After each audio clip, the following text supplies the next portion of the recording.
and Lightroom CC show. My name is Terry White, in case you didn't guess that, and I'm the worldwide design and photography evangelist for Adobe. It's my pleasure today to take you on a 2-hour show or take you on a 2-hour tour of using Adobe products, and today's topic is Wacom tablets in particular. So if you're new to my show, if you're watching the replay, if you're watching the video on demand, just let me share some things with you right off the bat, is that this show is normally live on Tuesdays and Fridays at 10 a.m. Eastern till about noon.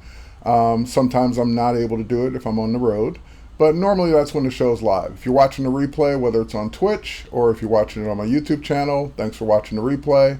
And again, the show is live at twitch.tv/Adobe. That's the Adobe official Adobe channel where people are streaming about creative topics all day, every day. So with that said, you'll see me look over here from time to time where I'm looking at the comments in the chat from the live broadcast. If there's a question, I'll try to remember to repeat that question, and to that way, because you guys aren't seeing the actual chat. So you're like, who's he talking to? Who's over there? Who's standing there? No one's there. It's just my other display with the chat going. So let me do a couple of housekeeping things from the Twitch broadcast perspective, and then I'll be right back with you to continue the show. So let's go over here real quick. Let's make sure everything's streaming properly for the people that are live. Looks like we're good there. We'll run a little analysis here. And that's all good. And let me go. So I have my own Twitch channel as well at twitch.tv/Terry L. White. So I'm going to host the Adobe channel on my channel in case people come there. And that's going. Also, we have moderators in the chat, so you'll hear me talk to the moderators from time to time, like Victoria's there. Hey, Victoria, how's it going? And let's just make sure we're good. How's it looking, Victoria? Let me know how the channel looks.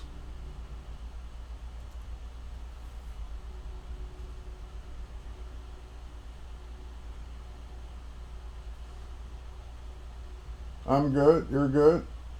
How's the stream looking?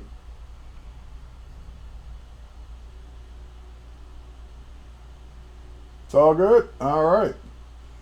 Well, if it's all good and the quality checks out from my analyzer, looks all good there as well, we can kick things off and get going. The only thing I don't see, hang on for one more second here, live people or replay people, hold on.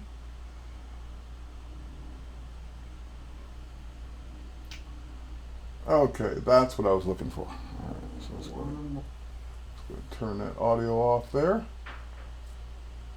All right, looks good. Okay, so once again, let me do a quick reset. My name is Terry White. I'm the worldwide design and photography evangelist for Adobe. Welcome to the Adobe channel, and in particular, the Lightroom or the Photoshop and Lightroom CC show, or Lightroom and Photoshop CC show. The Lightroom and Photoshop CC show. Forgot the name of my own show there for a second. Broadcasting live here on the Adobe channel every Tuesday and Friday. Travel schedule withstanding at 10 a.m. Eastern time till about noon Eastern time as well. And if you're new to Twitch, if you're new to the Adobe channel, just know that there are creatives broadcasting here every day, 7 days a week, all day long. Not quite 24 hours yet, but certainly all day from the wee hours of the morning, like now, till the wee hours of the evening. So if you're interested in creative topics, stop by the channel anytime. All the videos are here available on replay, including this one. This will be here available on the replay for the Twitch channel, but I also tend to post mine for this particular show on my YouTube channel at terrywhite.tv, which some of you are probably already watching right now. So today's topic, one that I keep getting requests for on a regular basis, is about Wacom tablets. Wacom, W-A-C-O-M, not Wacom, Wacom tablets. have been a mainstay in the creative process for years and years and years and years and years and years and years. As a matter of fact, I think I started using a Wacom tablet like back in the 90s. So that they've been around for a very, very long time. And now I couldn't imagine doing any kind of, I'm a photographer, so I couldn't imagine doing any kind of portrait retouching or any kind of retouching in general without the use of some kind of tablet. And of course, Wacom's my favorite brand. I don't work for Wacom. I don't get paid by Wacom. I don't get a commission from Wacom. So I'm just answering the question that people are always asking. And that is, should I get a tablet? Which one? What are they about? How do you have yours set up? What's the difference between a tablet and a mouse? So forth and so on. So that's what we're going to address. We're going to kick things off today by talking about all of those things. We've got plenty of time. If you are live, of course, you can ask questions in the chat. I heard the 90s were a myth. Hey, Sergeant Punk, how's it going? And hey, Star Crunch, what's up? And looks like we got everything else covered in the chat.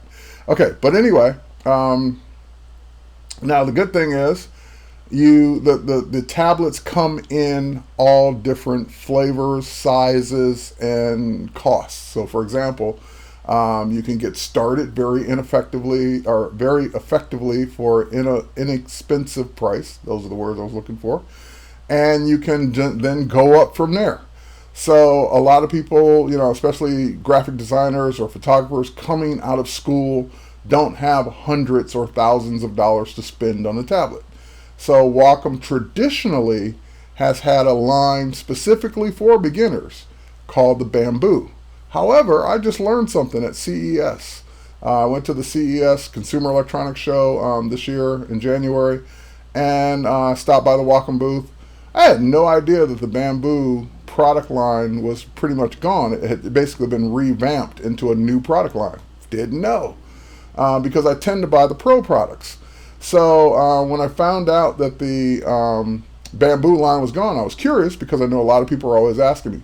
So now the line between, there's three lines basically for what we're talking about. There's the Intuos, which I always thought was the Pro line, but now that's the entry level. Intuos Pro, that's the one I'm used to, and Cintiq. So I have the Intuos Pro products and Cintiq products in my home office, home studio. Since I'm not a beginner, I don't buy the Bamboo or Intuos products, but those are the ones for entry level. Those are the ones that are under $100. Now, to make the comparison, this is a very nice, I like it. It's a very nice Logitech. What is this? This is the MX Master mouse. This mouse goes for close to $100, if not over. I think it's right around the $100 price range. Might be a little less, a little more. And it's got all kinds of configurable buttons and track wheels and buttons on the side and scrolling buttons, and it's just got like buttons galore. And with the software, you can configure this. It's wireless. You can plug it in to charge it. It's got everything. It's like the most comprehensive mouse you can buy. And I still say, no matter what this does or what it costs, your most expensive mouse doesn't compare to your least expensive tablet. So that's the way I always like to say it. No matter how much you're going to spend on a mouse, it doesn't beat a tablet when it comes to the kind of work that we're talking about for graphic design. So I use this mouse for mousing around, not necessarily for design work. So we'll put this one aside. And let me show you one of the tablets I'm talking about. This is my travel tablet, or has been my travel tablet for years. Based on the scratches, you can tell. This is an Intuos Pro Small. Now they come in, the Pro models come in small, medium, and large. The regular non-Pro models just come in one size. They're small and smaller than this. But even the small sizes don't really matter because whatever the active area is, it maps to your display size.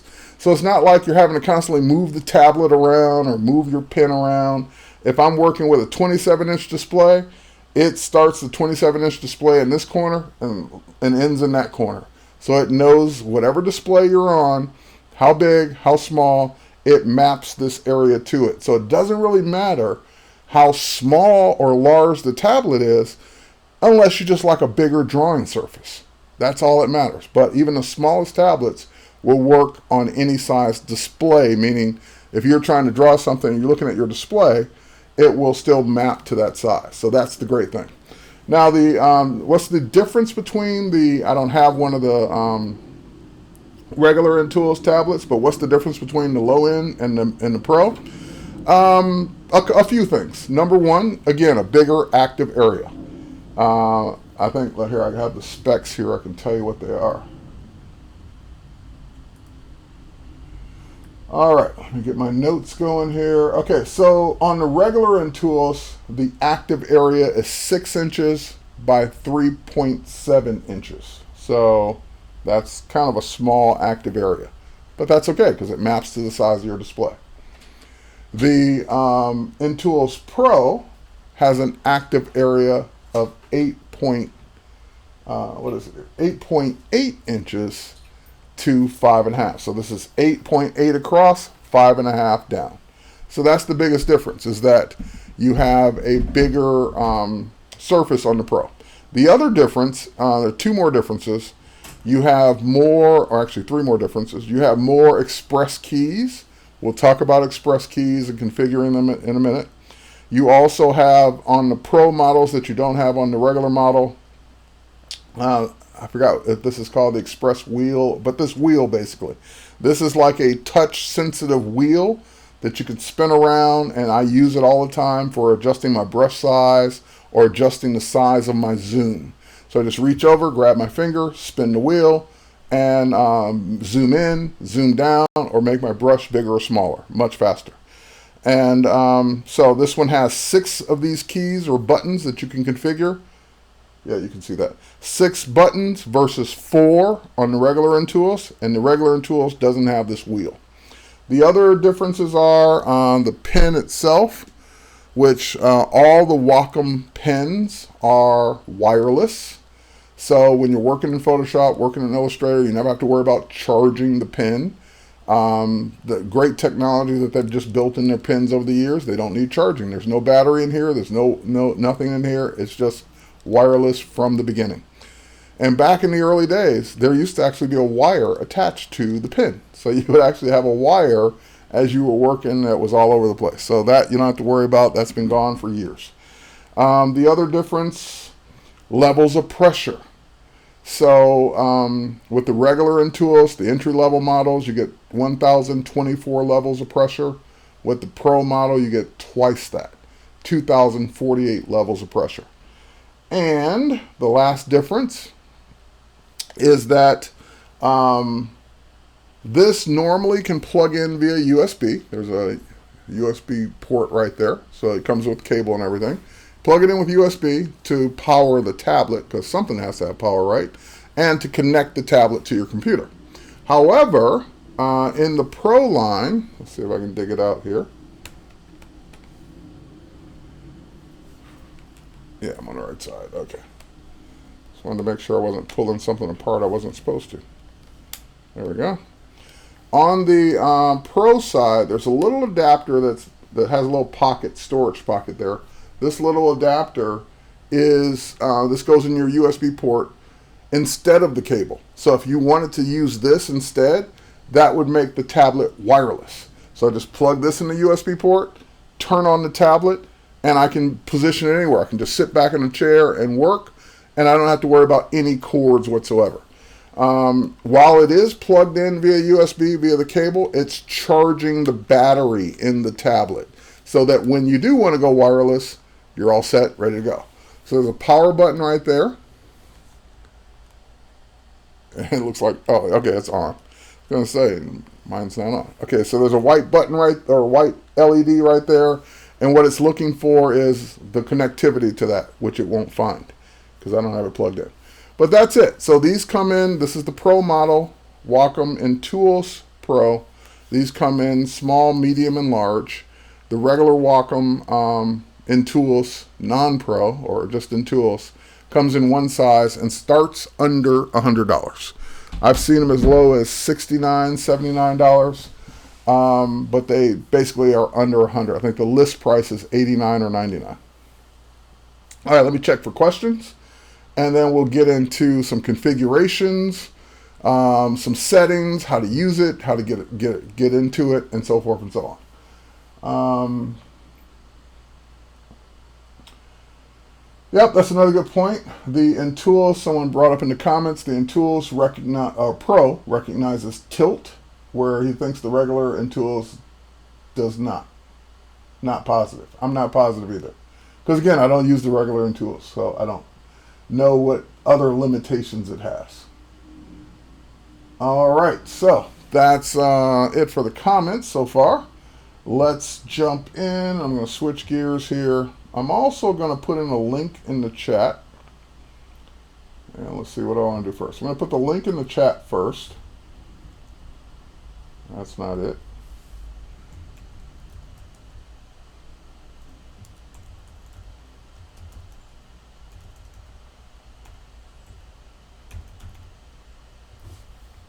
All right, put a link in the chat, and then I'm going to show you guys that link right here.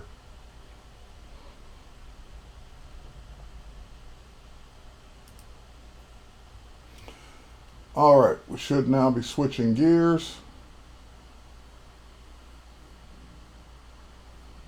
And let's, of course, now you can find out, if there are particulars that we don't cover, or specific specs on a specific model. You can always go to Wacom.com and look anything up. You can look at all the products, everything they have. However, when people are asking me which one do I recommend, because Wacom has a lot of different models, what I've maintained is a URL that points to specific ones. So for example, if I go to twhite.me / get a tablet, that's the one I always put in my get a tablet, there we go. That's the one I always put in my videos because it's just easier for me to remember, and I have to type in a long URL. That will take you to a specific spot on Amazon to show you the various models that I recommend. So, again, if you want to learn more about them, buy them anywhere else, that's fine, go to Wacom. If you want to see the specific ones I use or talk about, they're in the twhite.me / get a tablet area. All right, so that's the way you can learn more about everything we're talking about today, but let's go ahead and get to it. Now, I switched gears here so you can kind of see what we're working on here. I'm actually on my new Wacom Cintiq 27 QXD. This is the mother of all Wacom tablets. Remember I said there were 3 model lines. There's the Intuos, Intuos Pro. The third one is called Cintiq. The Cintiq, the difference is the tablet is actually built into a display. Now they make different Cintiqs. They make smaller versions. They make what's called the Cintiq Companion. So if we were to go to the product line here, and we go to Cintiqs, there's Cintiq Companion 2, 27Q HD, which is the one I use, 22 HD, and the 13 HD Touch. So the difference between the Companion and the other 3 is that the Companion is a standalone computer as well. So it's like a smaller, here I'll show it to you. It's a smaller Cintiq, but it's designed, and it's thicker than the small, actually it's about the same, I shouldn't say it's thicker. But what it is it's a Windows tablet built in. So in other words, you can connect it to your computer and use it as a tablet, but if you're out and about, this becomes your laptop, so to speak. It's got Windows in it. You're running Photoshop and Illustrator and everything on it. It's got its own memory, its own everything in it. So that would be for the mobile artist, for the mobile person that's on the go, that wants to run the latest and greatest apps and have a Wacom tablet with them. You're still working on screen, And that would be the way to go, to have all-in-one, basically. I've never personally used the companions. I hear they're great. I just have never had my own personal experience with them. And then the one that I'm using today is this one, the 27 QHD. You keep wanting to call it QXD. So QHD is the official name. And that's a 27-inch display. I upgraded from the 24 HD that I've had for a few years now. And the 27 obviously is bigger. It's more of a high DPI display as well. And it's just a great display to have on my desk, and also a tablet. Now, the configuration you're seeing it in here, it comes in two basic configurations. This is the standard configuration, where it's just the display and tablet, of course, built in. And then they also sell an articulating stand, which I absolutely love. And my stand, I'm waiting patiently for the UPS driver to bring it today. So the next time you see me on the show, I'll have it connected to the stand, which means I can tilt it up, tilt it down, lay it down, bring it out towards me. That's why I love the stand, is because it just offers more positioning for the tablet. So if I'm not drawing or not retouching, I can just tilt it almost all the way up and use it like a regular monitor. But if I am, then I can lay it down like it is now and pull it out towards me and do all those kinds of things. Right now, in the standard configuration, this is pretty much it. It lays at this angle, and it's got two legs in the back that just kind of hold it up. There's nothing more you can do. You can't lift it, tilt it up, because there's nothing to hold it up without that stand. And that stand is optional. Now, the only other difference from everything we talked about earlier with the express keys and the dial and everything is this. This is the, I don't want to screw up the name. This is the EH, I believe, or EK. Let me make sure I get it right. In my notes, this is the EK remote. So what they did was they took the built-in buttons and dials, the express keys and express wheel that I like to refer to it as, and they just put it in a wireless remote. So you get all the same functionality with the ability to program all of these buttons and all of these dials to do whatever you want in any application, but it's not built into the display anymore, or built into the tablet. You can put this on either side. It's kind of magnetically adheres to the display. So if you want to work on it on that side, you can work on it if you're left-handed. You want you're right-handed, you work on it on the right side. You don't have to have it on the screen at all. You can have it off to the side or down where your keyboard is. You can do whatever you want, and it will still work. This has a battery in it as well. It charges via USB, and it's wirelessly transmitting whatever your touches or gestures are to the display itself. So I like to keep it on the right side because I'm right-handed.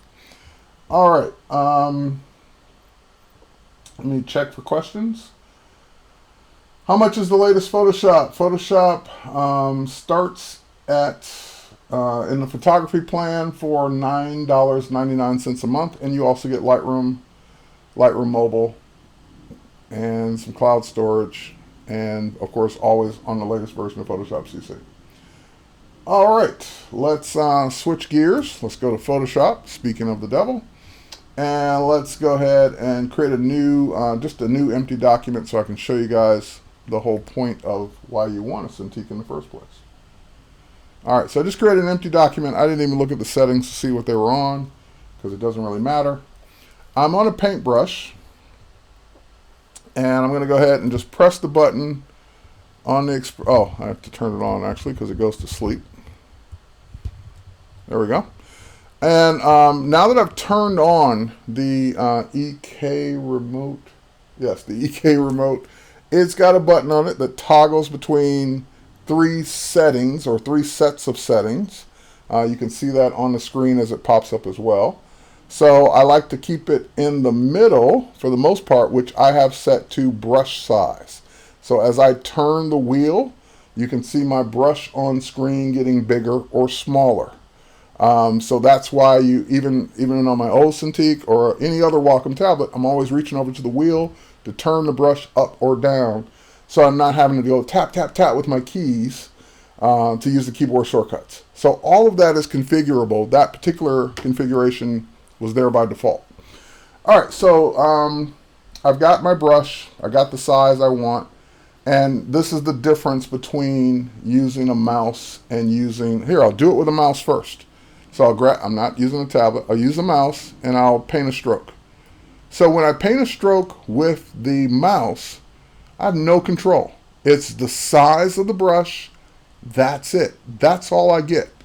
Because a mouse button, I'm using my Apple mouse now, is either down or up. There's no in between. It's either on or off. So when people say, well, why should I use a tablet? That's the number one reason. It's because a mouse, you have no pressure sensitive. You have no control. It's either on or off. Now, if I do the same thing with a tablet and I don't press down as hard, I get a thin stroke. I didn't change the brush size. I didn't do anything to the brush. I just didn't press down hard. If I press down hard, I get the thicker stroke. If I press down somewhere in the middle, or vary my stroke as I'm drawing, pressing hard, not pressing hard, I get the various strokes. Because it's pressure sensitive and the Pro models have 2,048 levels of pressure. Even on the entry level, you've got 1,024 levels of pressure. So that's 1,023 more levels of pressure than your mouse, which only has one. All right. So that's the difference, and that's why we use a tablet versus a mouse, because of the pressure. Now, a little hidden fact is that a lot of people still don't realize when they get a tablet that the other end does something too. It's an eraser. Now I could make the eraser bigger, but you get the idea. So it works like a pencil. Flip it over and you're erasing that stroke you did. Versus flipping it back over and now you're painting again. So just a little hidden fact there. The other thing is that you have two buttons on the side of the pen here. These two buttons are for anything you want them to be for. So like the top one, or the one that's closest to the top of the pen, is the one that I normally configure to be an Option or Alt click. So for example, if I'm in the clone stamp tool, which I will get to right there. If I'm in the clone stamp tool and I want to clone something, then I need to Option click to pick the source first. So if I hold down or just press that button, it turns it into an Option click, so I can click, and then I can go ahead and start painting that or cloning that stroke. So all of this is configurable to do whatever you want it to do. So I think the bottom one is Control click or double click. I can't remember. I didn't set up the bottom one yet. And best part is any of the buttons, any of the wheels, any of the buttons on the pen, any of the express keys can be configured per application. So for example, I really only need Option click for the most part in Photoshop. So I can say the top button is Option click in Photoshop, but it's something else in other applications. And it will automatically know when Photoshop's in the foreground, turn it into an Option click or Alt click. When Illustrator's in the foreground, turn it into something else. So it's this. All the Wacom tablets are highly configurable in the Adobe products. All right, let's go ahead and take a pause for questions. King Motivate, I'm glad you're liking the tutorial so far. And I don't see any more questions, so let's move on. Okay, so you've seen me scribble, you've seen me doodle. One of the things I'm going to do here is I'm going to just bring up a photograph real quick. Let's close this. And let me go to my Adobe stock library. Now, what you probably won't see me do too much is when it comes to what I call mousing around, like clicking on menus and navigating the operating system. I know some people that never use a mouse. Like they're using the pen for everything. Everything that drives the computer. And yes, I can use the pen to scroll, to find things, to do things. Yes, I can. However, I don't.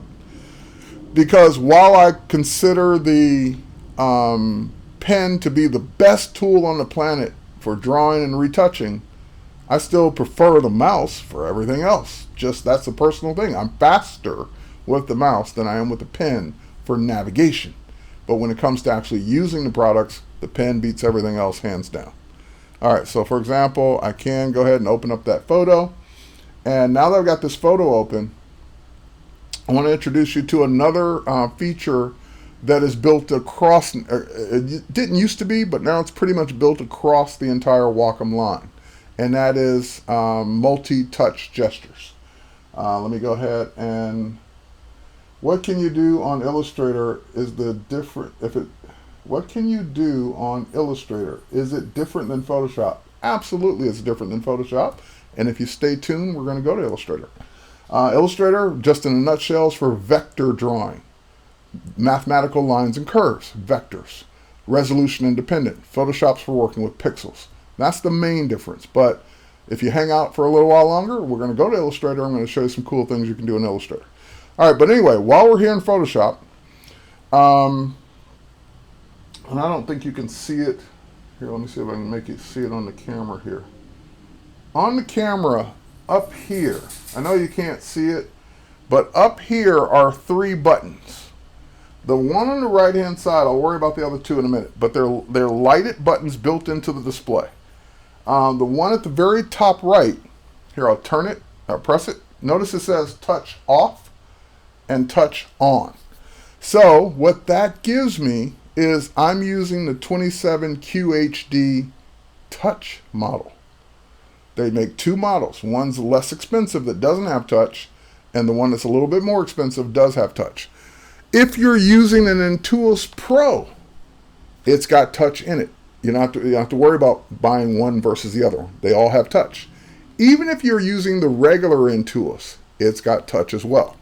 So what that means is all of their tablets, with the exception of 1 or 2 models, have this touch capability, which means you have multi-touch gesture. So if I'm not using a pen or I'm using my other hand, I can do things like zoom the photo, pick the photo up and zoom it. So just pinching and zooming with my hand while I'm working, or once I'm zoomed in, hang on, let's go to that, there we go. Once I'm zoomed in, I can also move the photo around. So as I'm working with the photo, I can move it around, I can zoom it up with the multi-touch gestures. That works on the regular tablets too. And there's a button, there's an express key that you can set on the regular tablets that turns touch on and off. So keep that in mind as you're working.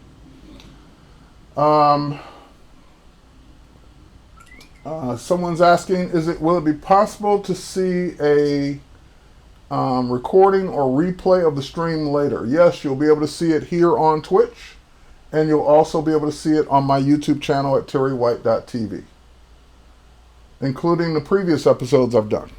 All right, so anyway, multi-touch gestures. Now, in Photoshop in particular, since people are drawing or painting or sketching or retouching, sometimes you want to get a different angle with your wrist that the photo is just not in the right angle, or the drawing is just not in the right angle. Well, Photoshop for many years has had a feature. You can always rotate the image, but we don't want to rotate the image. We want to just rotate the canvas. So the multi-touch gesture lets me do just that. I can rotate the canvas around. I'm not rotating the image. The image is still up and down. But if I wanted to get a little closer in on a particular spot, I can do that just by rotating the canvas. And so I can keep going around, work on it upside down any way that I want. And so, for example, if we go here and we, there we go. And then we start retouching the hair. I'm just bringing the hair closer to me so I can see it better instead of having to look up where the hair would normally be. So keep in mind that you can rotate the canvas, and if you have a Wacom with multi-touch gestures, you can do it with your fingers. Now, if you didn't have the one with multi-touch gestures, there's still a tool to do it, but it's much easier. In this case, this is one of the reasons I love multi-touch. because it can bring the things that I'm working on to a better angle to work on them. So we're just removing some of her stray hairs. And again, I can pick it up, rotate it, zoom in, zoom out, get it any way I want. And even if I forget to change it, oops, I think I painted by mistake, hang on. Oh no, I didn't. Even if I forget to rotate it back to straight up and down, it doesn't matter. The image when I save it is saved straight up and down. This is just my view of it. All right. I know, Renee, right? It's awesome. So I'm looking at comments, by the way, if you're watching the replay. Yeah, the ability to rotate, and again, that's not just a Cintiq feature. I was doing that on this one too. So if you just turn on touch, which is a button, then you can do the same. You can treat this like a touchpad, and you can rotate, zoom, pinch, zoom with your fingers. Now, why would you ever turn that off? Is often people will ask about a thing called palm rejection. So in other words, you want to lay your palm down on the screen while you're working on something, and if touch is on, that could interfere with what you're trying to do with the pen. So you can tap, turn touch off. Now I can do anything with my hand on the screen and it won't do anything to the photo because now it's only paying attention to the pen. So just a quick touch, on or off. Now, one of my favorite things about the touch on the Cintiq is you get one more option. The second button, I can bring it up there, keyboard. So if I'm working on this and I don't want to have to keep reaching down for my keyboard and I just need to do some quick pen or keyboard input, I bring up the on-screen keyboard and type with my fingers, just like you do on your smartphones and your tablets today. And when I'm done, put the keyboard away. So I can use either keyboard. That brings up an operating system keyboard that lets me work. All right. Okay, checking for comments. We're good there. And let me also check my notes, make sure I'm not forgetting anything. I think I covered everything I wanted to do in my notes so far. All right, let's talk about settings, because this is one of the other things that people always ask is, what settings do you have? And by the way, the photo I just opened now, that's a stock photo. We're going to work on one of my own photos, because this one didn't really need much. It's already stock, it's already done. But we're going to go to Lightroom, and we're going to work, before we do retouching, let me answer the Illustrator thing first. Let's go to Illustrator, because I said we're going to have some fun with Illustrator. So I got my timeline turned on. I don't need my timeline right now. Let's go to Illustrator. I've got Illustrator open, and we're going to also just create a new document in Illustrator. I think you'll love this thing I'm about to show you in Illustrator. Now, Illustrator, you've got the same kinds of capabilities. So, for example, let's see if I grab a brush here. Sorry, undo. Sure, my touch is off. There we go. I can draw more freely with vectors. And it's more natural to draw with a pen as opposed to a mouse. So again, any tablet's going to do you better with that. Now there is a, let's see what I want to get to here. I want to get to something like that. Still not what I want. Hang on.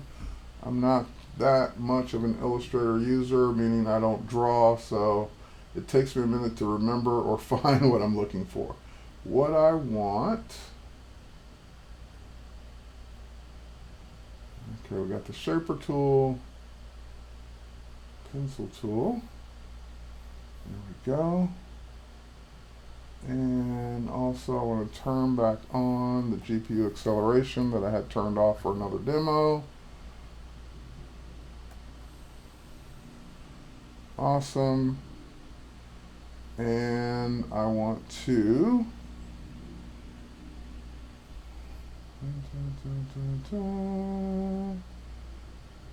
I to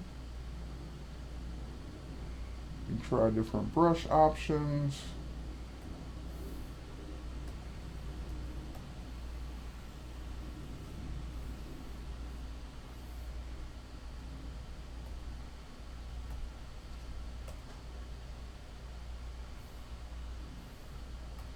All right, bear with me for a second.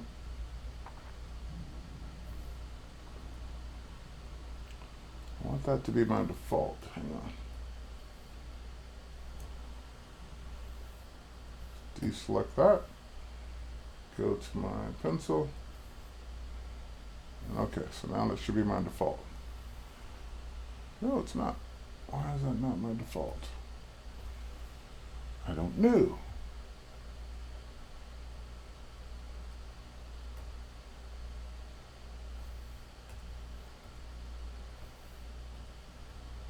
Says it's my default, but when I draw on it, it's not my default. Okay. More than likely user error. But anyway. Yep, that's what I want. Keep selected. Alright, that's what I want for that. And let's go here.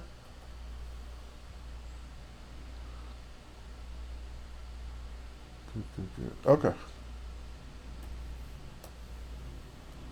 There we go.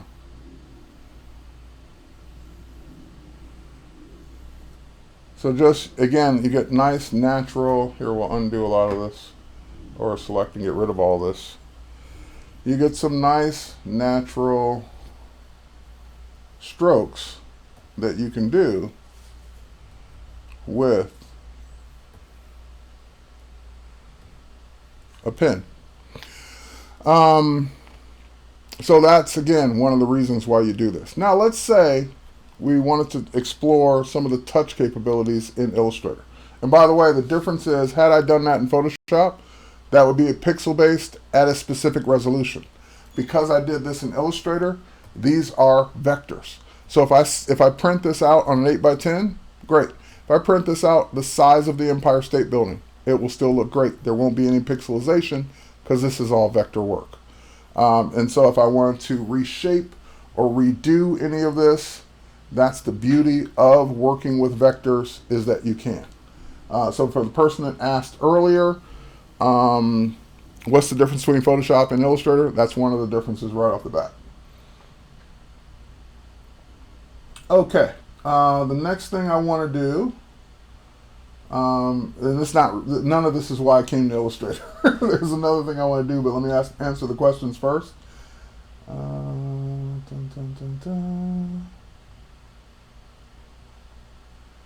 Oh, no problem, Paul Weaver. Glad you're here.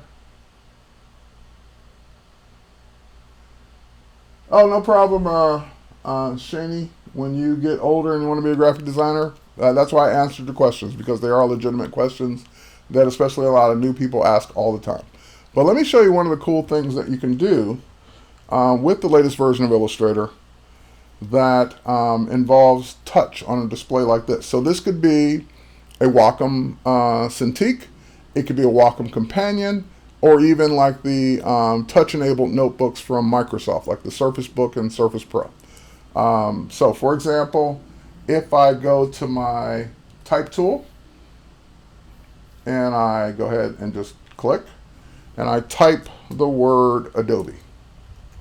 All right, so I got the word Adobe there, and I'm going to go ahead and just select it and make it bigger. So I'm holding down the Command, Shift, and greater than key to make it bigger. I can also, I'm not even going to worry about kerning or tracking right now. So I've got the text there that I just typed. So that is vector type, same type you would type in any other application. But the difference is Illustrator has a tool that none of the other Adobe products have when it comes to working with type. And I love this tool. I've been dying to use this tool, but my previous Cintiq wasn't touch enabled, so I couldn't do it. Now this particular Cintiq is touch enabled and I can do it. So let's make sure we turn on touch. Touch is on now. And we're going to go to the type tool where I get a new kind of type tool at the very bottom called touch type tool. So when I go to the touch type tool, I'm going to put the pen down for a minute. Now my finger becomes the ability to go in and modify how my type looks. So if I tap on the A gets, even though I'm still on the word Adobe, the A gets its own separate selection. So if I want to make the A a little skinnier, I can. If I want to make the A a little taller, I can. If I want to tap on the D now, and I want to rotate the D a little bit, I can. So I get the ability to touch and interact with my characters. If I want to pick it up and move it over, I can. And that's still one word. I didn't break up the word yet. I can play around and interact with these in a touch-enabled way. And this is just, we introduced this actually a couple years ago in CC. And I've never been able to take advantage of it because I didn't have a touch-enabled display to do this. Oh, I did with my Surface Pro. I guess I could have used that. So yes, you could do any of these things with a touch-enabled display. All right. So if we rotate that back and we pull that over. So if you're designing logos, you're designing custom things for people, and you want to use type to do it, now you don't have to type an A, get off the A, type a D, get off the, you can type the whole word, and it's still, when I go back to the selection tool, one thing. It's still one word. I did not have to break it up to do that. So if I go in now, and I want to change the font to, let's see here, something, and notice I'm interacting naturally with the menus too. So if I wanted to change the font to something else, I'm just scrolling this menu with my finger, and let's use Adobe Garmin. Oops, sorry I missed that. Hang on. Not Geneva, Adobe Garmin Pro. There we go. So even though I switched the font to a different font, it changed. It didn't lose my position, and it changed all the characters because I chose that particular whole selection to do that. Is touch only available on the Cintiq? Touch is available across the entire product line, but how can I put it? Yeah, you can do it. Like for example, this tablet has touch on it. This is the Intuos Pro. This is the Intuos Pro. The regular Intuos. They all have touch, but the difference is if you're trying to interact with something not on screen, it's harder because, okay, imagine if I was trying to do it here. I wouldn't even know, I'd have to fish around with my finger to try and touch the letter. Whereas if I'm interacting with it on screen, I can see and go right to the letter. I don't know how else to explain it. You can get away with doing it on, Illustrator type touch tool with one of these. It's way harder because you're not actually touching the letters themselves. You're off to the side trying to find the letters with your finger because it's not the same. But to answer your question, yes, it can be done.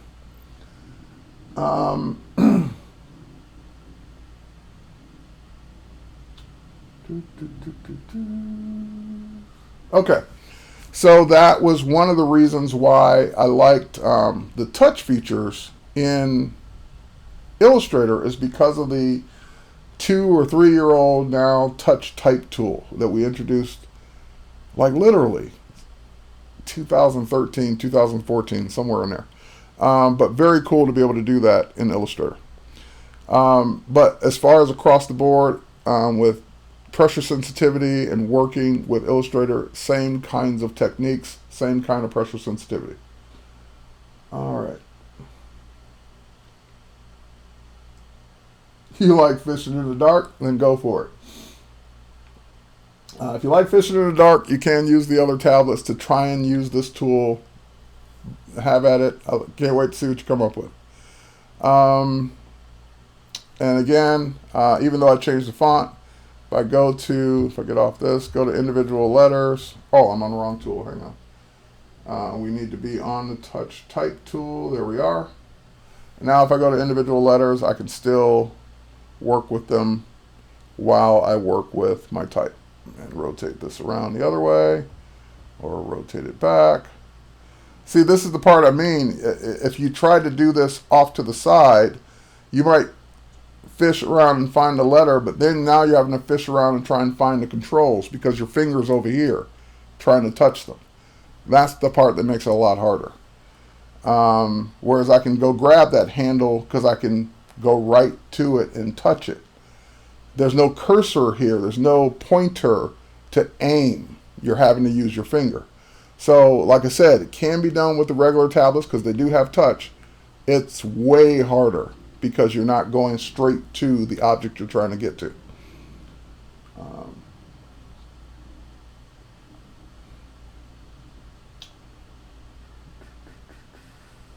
All right.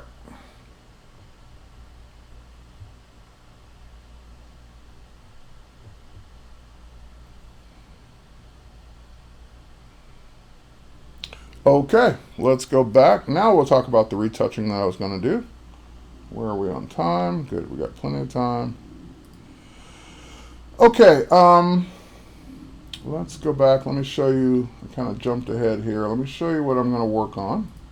And I'll kind of give you a little heads up of how I got to it.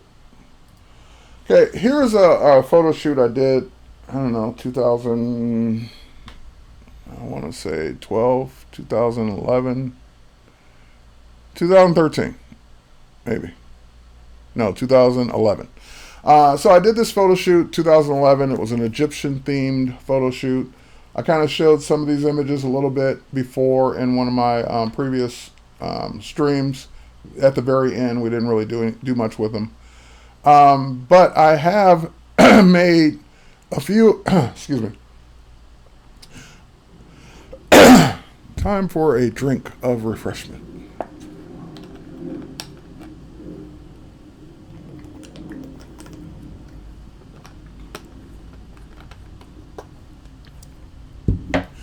I did make a few of these available on Adobe Stock, and some of these are doing quite well on Adobe Stock. So now I'm putting my photographer hat on. As a photographer, when you set up a shoot, you normally take hundreds, if not thousands of frames. Like you're click, click, click, click, click. You're taking frames. You're trying to get that magical shot, that one in a lifetime, that great, or at least the best shot of that session. However, even though you're going for the best shot, hang on for a second. Let me make one more adjustment here.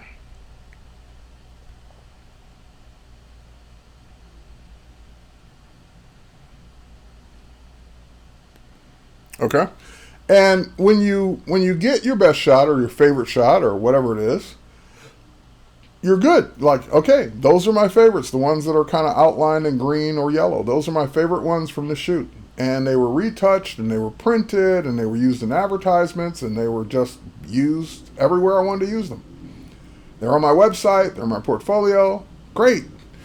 But when it comes to stock photography, in particular, uploading a few of my favorites to Adobe Stock, what happens is people that are going to license or buy or use your stock photography, they only have a choice of what you put up.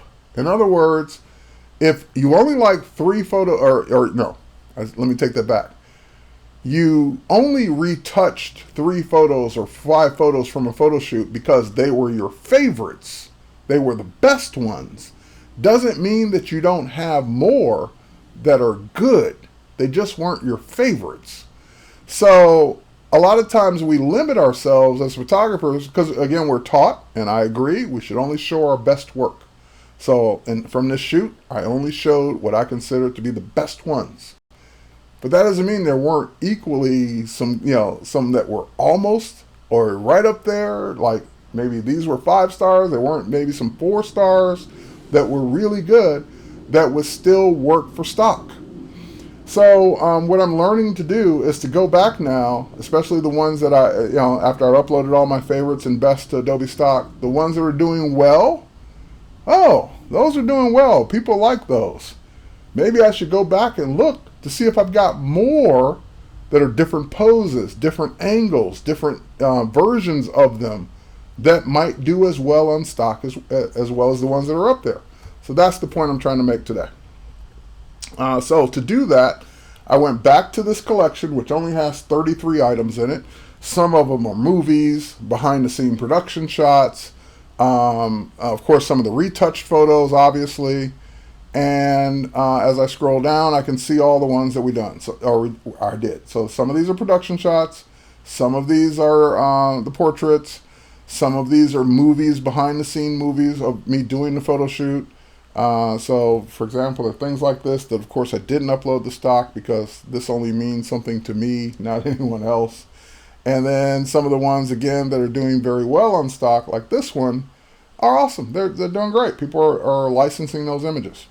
And actually, I think these are the two that get licensed the most. This one, that one gets licensed quite a bit. And this one gets licensed quite a bit. But that made me say, are there more that could be getting licensed? Maybe even more than those, because those are my favorites. That won't necessarily mean they're the favorites of people that are looking for images. So it made me want to go back and look to see if there are more that I can use. And since we're talking about the Wacom, it'll give me a chance to retouch a few of them right in front of you, so that way you guys can kind of see my process for working with my photos. Let me pause for a second, look at the chat. I saw it going up and down here. Let's see if I missed anything.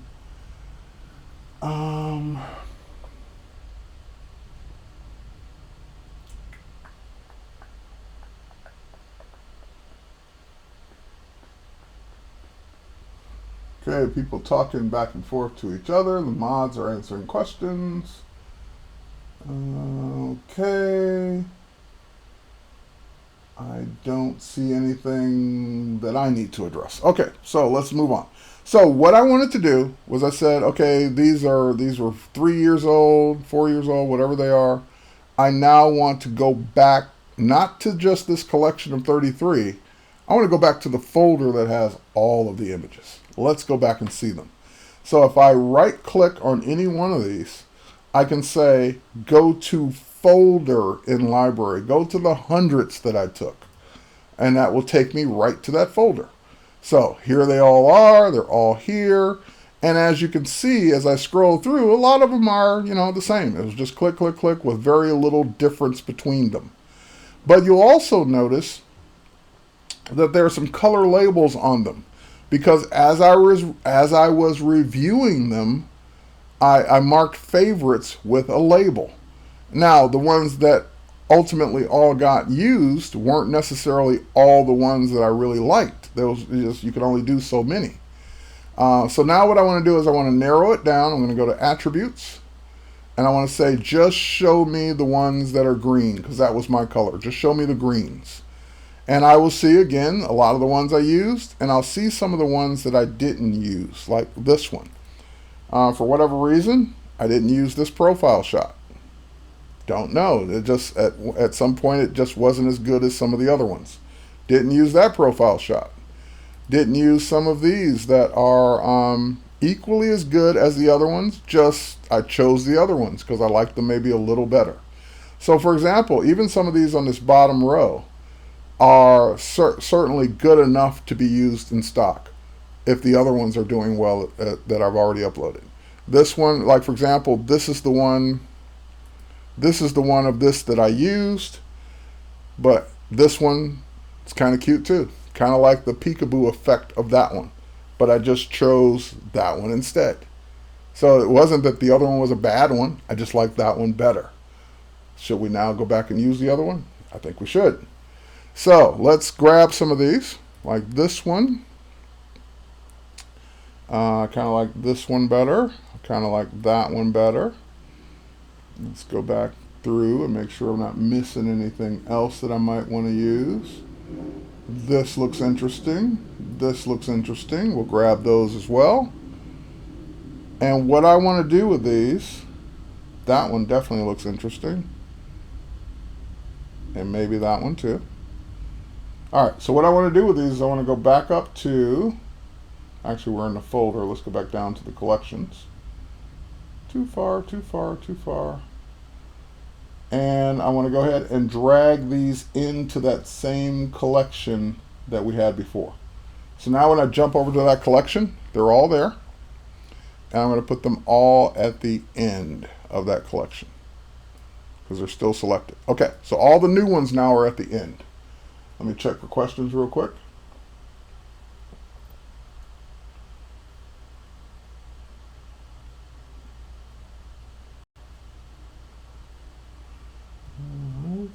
Thank you, Renee. Appreciate the compliment. Thanks, Star Crunch, for agreeing.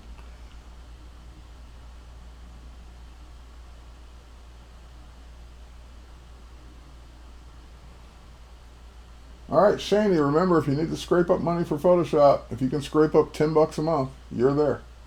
And you'd have the pro version. If you don't need the pro version, you can always go with Photoshop Elements as well, which that's a one-time purchase under $100. Whatever works best for your budget. All right, let's start with this one. I kind of like that different take on the curtain. Okay, so I'm pretty sure I've adjusted the white balance on all these, but let me go ahead and select them all first and hit the letter D to go over to the develop module. When I'm in the develop module, yes, the white balance looks great and everything else looks good. Let's go ahead and do the normal things I always do, which I normally do the sharpen faces. And oh, wait a minute, I just noticed something. Oh, okay, it switched. I had just noticed that before, here, let me undo that. Before I hit that preset for sharpen faces, I looked over and noticed that this says exposure, recovery, fill light, and blacks. When I saw recovery, I knew this was an older photo because we don't use recovery anymore in Camera Raw or Lightroom's develop module. This is using an older process. However, it got switched the minute I used a newer preset. If you wanted to verify or look at what I'm talking about, scroll all the way down to the bottom and you'll see the process version that Lightroom's using. And it says process 2010. The current process version is 2012. The difference is when it's on the newer process version, and let me explain what we mean by process versions. There's 2003, 2010, 2012. Well, 2003 is when Lightroom first came out.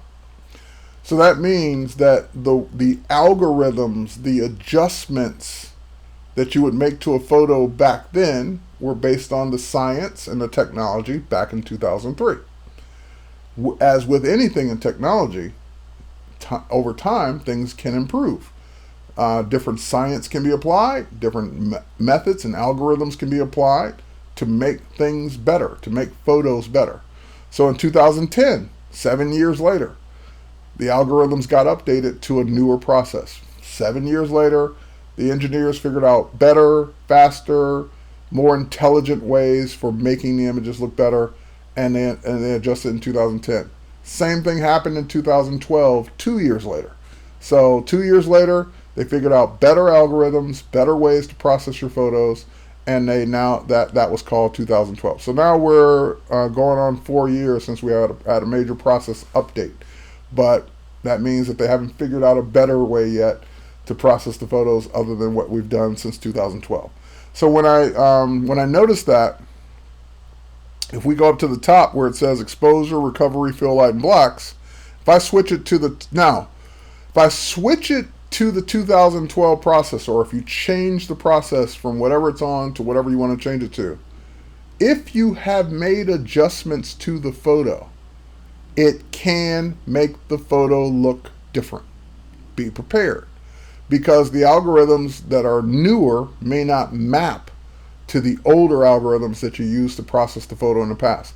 That's why we don't change it automatically. When you update to a new version of Lightroom and there's a new process, all your old photos stay with the old process until you manually switch them over. Or you may never switch them over. You don't have to. But if you want to make new adjustments, it has to use the new process. Or I shouldn't say that. If you want to make new adjustments that use the new process, then it will switch it over. So for example, if I left it in 2010, I can go back up. That's why the sliders are still there. I can go back and use fill light, recovery, so forth and so on, because it knows what those old sliders used to do.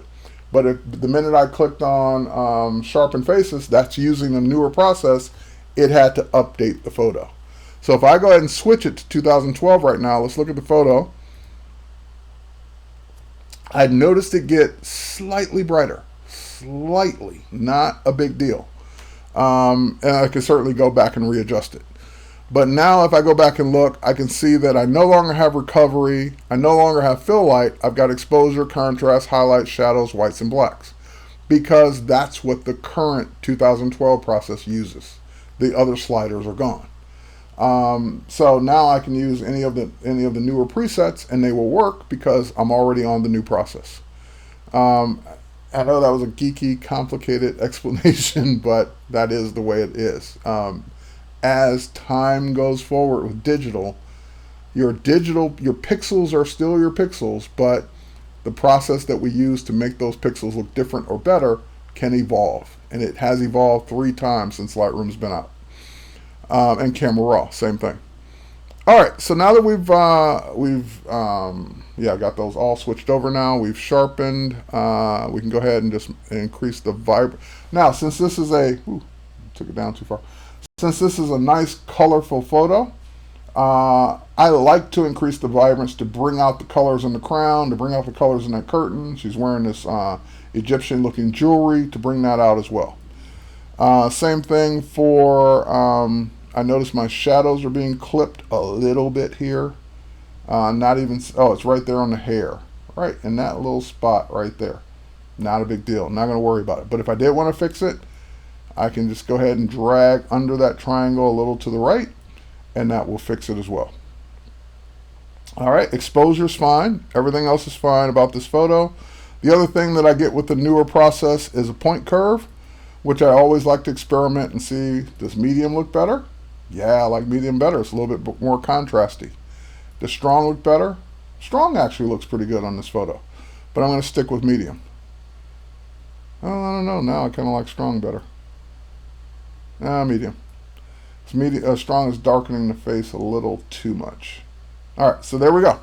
Now I've adjusted all of those photos to be the same. So they all got the same adjustments. I don't have to worry about coming back and forth to Lightroom to make those adjustments on the photo. Now it also increased my shadow areas, but again, I don't see it in anything important. Nothing's lighting up when I hover over that. All right, so now I can go back to the grid. They've all been adjusted now because I had them all selected. And the way you make sure they're all adjusted is when you adjust one, you make sure down here on the bottom right hand side, before you make any adjustments, that auto sync is turned on. That means that when you have 2 or more photos selected in Lightroom with auto sync turned on, they all get adjusted, not just the one. All right, so we got our photos adjusted there. And let me just take a quick pause for questions, just to make sure I look and see.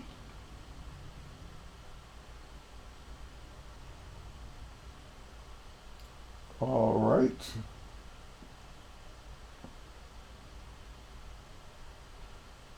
I see no new questions. Let me check one more thing here.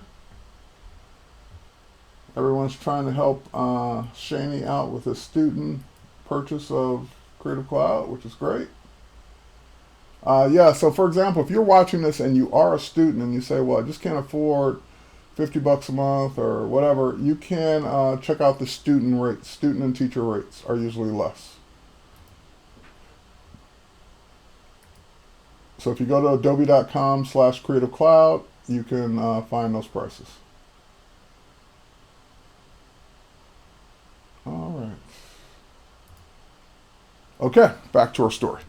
Okay, so now that I've made the adjustments, what I want to do is I want to take this first photo that we were looking at and work on it in, or do I want this one? I don't know. Okay, we'll start with this one. Or work on it in Photoshop. Now, a question came up the last time. Where was I? Actually, it was on one of my Periscope broadcasts, which had nothing to do with Photoshop or Lightroom, but random question from the audience. Do I prefer Lightroom or Photoshop to edit in? And my, smart ass answer was yes.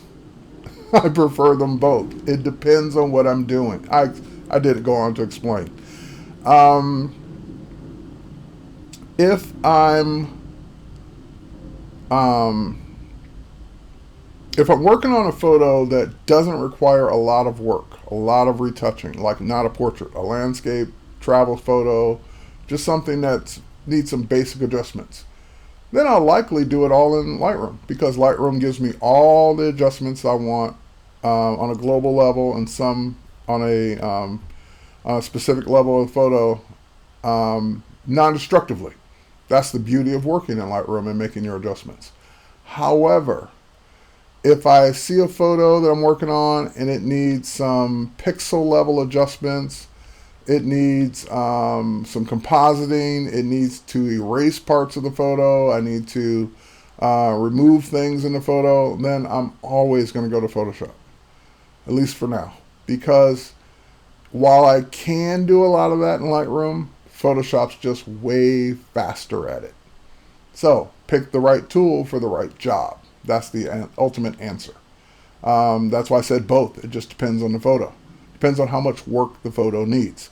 Now, I could probably make these adjustments to these photos right in Lightroom, but I know I can do them in Photoshop, and I know I can do everything in Photoshop. So I wouldn't be limited if I take it over to Photoshop.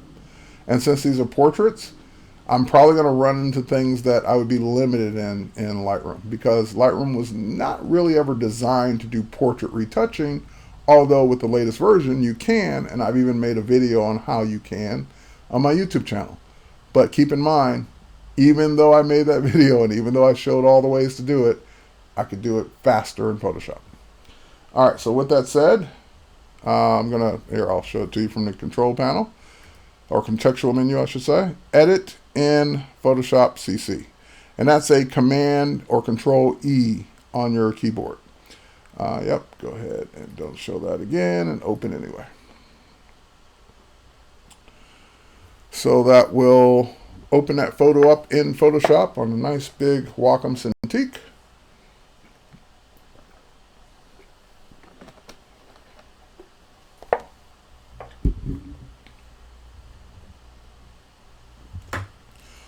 All right, and touch was on already.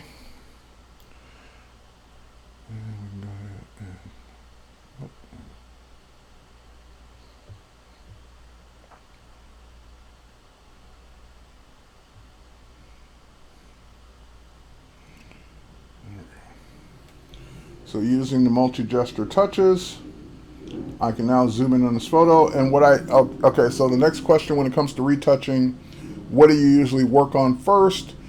Do you duplicate your layer first? Do you do all that? And again, this is all personal preference. So I know photographers and retouchers that won't even start touching the photo until they go over here and they duplicate the layer. Because what that says is that, oh, now I have that safety net. If I ever screw up what I'm doing, I can always go back to the original. And that's fine. I'm not knocking that workflow. That is an absolutely viable workflow. It's just not the one I use. Because I'm pretty experienced at this. I've been doing this for a while, and yes, I do make mistakes. But usually the mistakes I'm going to make, having that layer or that original background won't save me. So, in other words, I'm going to make a mistake that's so bad that, or so minor that wouldn't have done it, or I'm going to be so far ahead that won't help me anyway. But if you're that person that makes that duplicate layer first, more power to you, because you figured out what works best for you. I'm never going to say don't do it. I'm just going to say I don't do it. So I'm going to go ahead and get rid of that. I work on layers when I'm doing retouching as needed. I rarely keep them because, again, why are you keeping a layer? You're keeping a layer so that you can go back and make changes to it. That's the reason we have layers. So when I'm doing retouching, I rarely need to go back and make changes. When I'm doing compositing, graphic design, and all the other uses of Photoshop, I absolutely keep the layers so I can go back to them. But when it comes to retouching, which is a totally separate thing in my book for what I do, I don't need them as much. But for everything else, I absolutely keep them, save the PSD, 10, 20, 30 layers, whatever it takes to make that file look the way it looks. Because I am going to go back and make changes. And I do want the ability to go back and make changes if I change my mind. So that's my whole layer thing. If you see me not using layers during the rest of this session, that's why. Because this is retouching, not design, not compositing, not any of those things where I absolutely would use the layers. If you like layers and use 20 layers for every retouch, 30 layers, 50 layers, keep doing that because that works for you. All right, next. And this is a big thing. You'll notice that I've got a workspace called, actually I have multiple workspaces. I have my original Terry White workspace. And my Terry White workspace, here we can go ahead and put this panel away. Just waiting for that panel to load now, that's why I want to put it away. But my original workspace has the panels that I like to work on and the tools that were always there in Photoshop. Now, I have a new workspace called Terry White Retouching. And the difference is, look at the tool panel. So I'm going to switch it, but look at the tool panel on the left-hand side and watch what happens. The minute I switch it, my tools changed. Because that's a new feature in the latest version of Photoshop CC, that now you can customize the tool panel to have just the tools you want. If tools were buried that you always use, you can break them out and use them separately. So for example, I'm always using the spot healing tool and the patch tool, which are normally under each other. I made them separate because I like to use them both and like to go back and forth. If I go up to the edit menu, you can say edit toolbar. And this is where you can go in and rearrange tools, put tools in groups, take tools apart, move tools that you don't use off to the side. In the extra tools area, you can go in, and as you make these changes, look at the tool panel. Hang on, I didn't move it up. As I make this change, that that particular one won't move. There we go, we'll do it this way.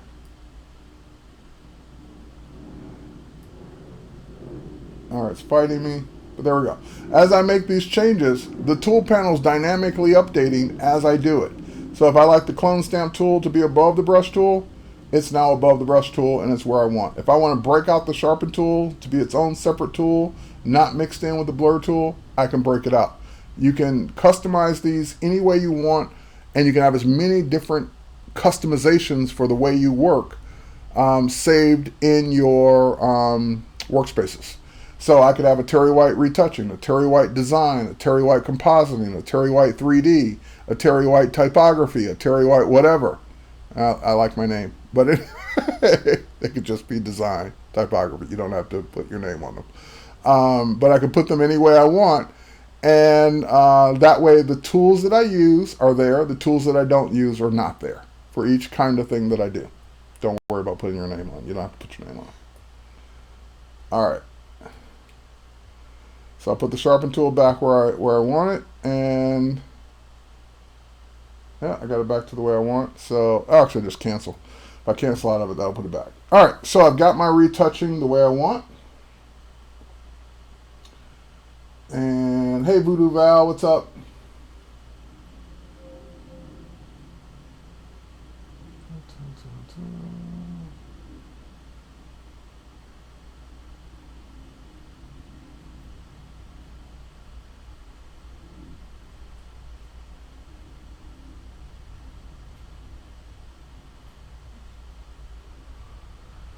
Okay, so someone's asking about the setting for that particular photo and what they would use versus what I used. And what I used is what I used because I was using continuous light, not strobes. So that's my reason for the settings I had.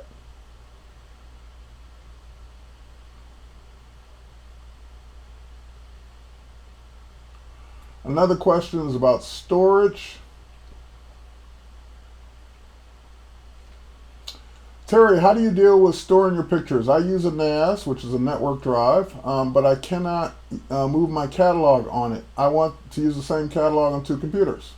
So I have a very similar setup where I use a network drive for all my photos. This photo is actually on a network drive.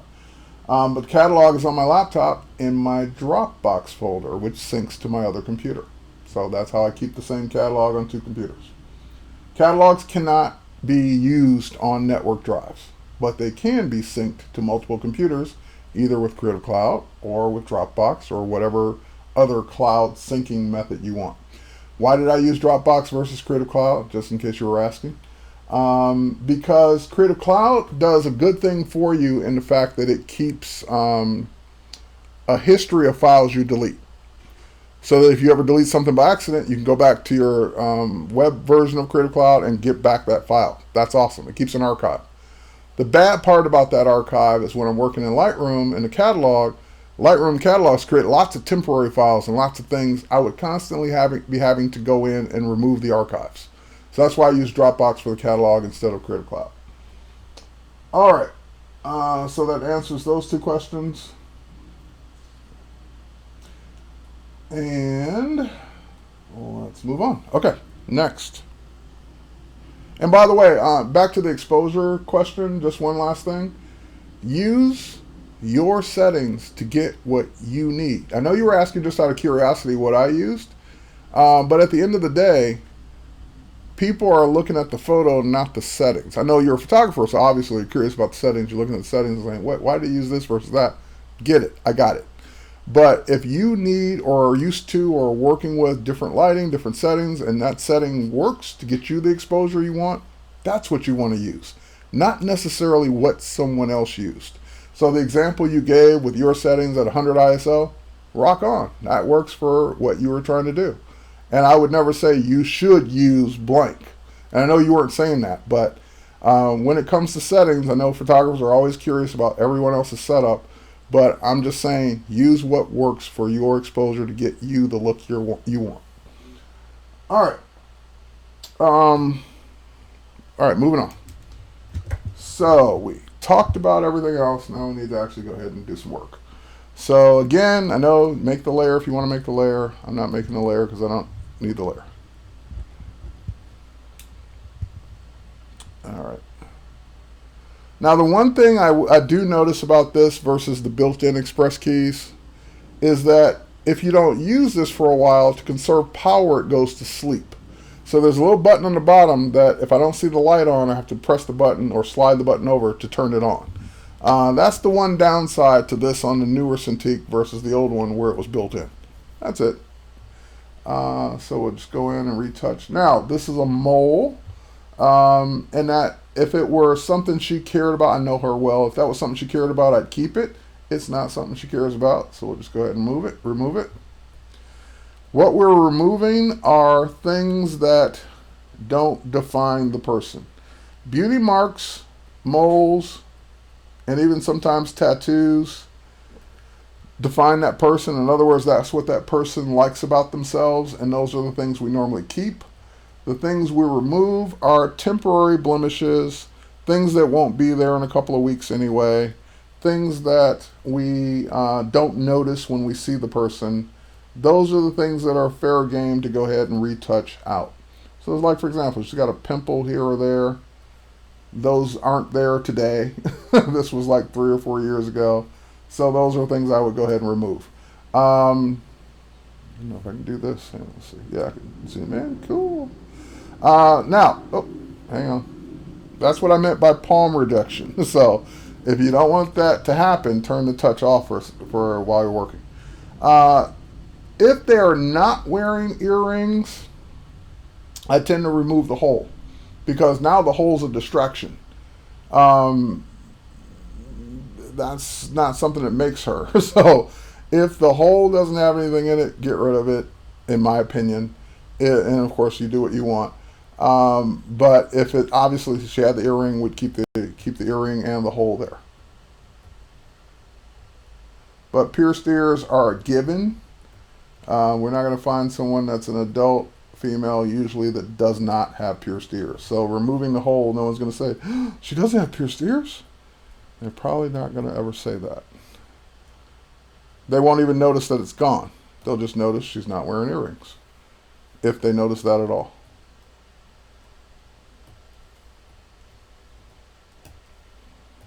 But again, all of this is subject to taste.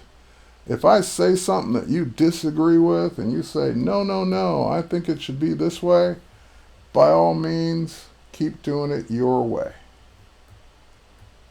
Because last time I checked, there were no portrait retouching police. So no one's going to come to your door and knock and say, no, no, no, You should have kept that thing, or you should have not, or you should have removed that thing. No one's going to tell you that. Okay, we got a little stray hair back here, so we'll switch to my clone stamp tool. Again, we'll hold down the Option key, which I have the button set to on the Cintiq, or the pen, I should say, and we'll make that brush a little smaller. And we'll just, oop, hang on, got a little carried away. Let's try that again.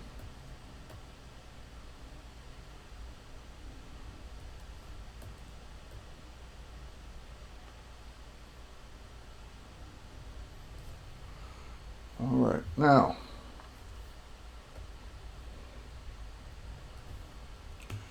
we go into the eye. We can see she's got, I don't know what that's medically called, but she's got stuff in her eye that she's well aware of, and we always take it out of her eye. Now the best way to get that out of the eye will depend on the photo. I could clone it out, but the clone might look fake. I can lighten it out, and that's probably going to be the best way, but let's try it both ways, see which way I like better. Let's try the clone first.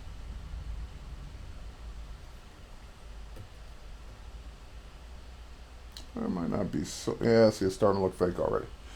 All right, so next best thing, I'm going to go to my actions.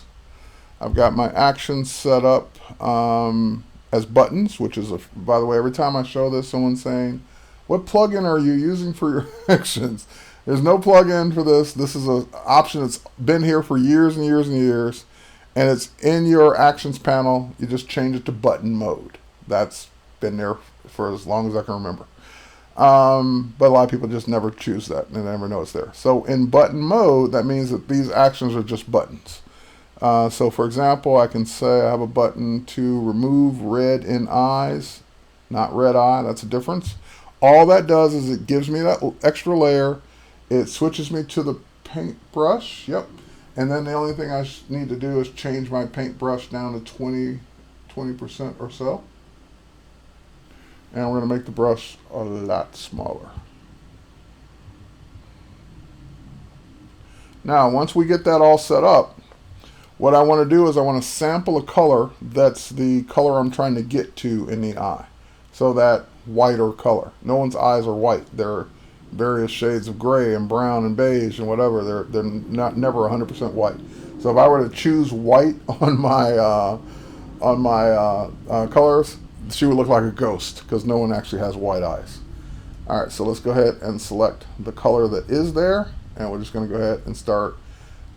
When you force yourself to paint at 20%, you're forcing yourself to do it gradually as opposed to trying to put all the same color down at once. That way, you get just the amount that you need as opposed to too much all at once. So that makes a much nicer retouch using the color that's already there versus some other color that you pick because you think, well, eyes are white. No, they're not. They're not white. In her case, they look a little gray. And that's okay.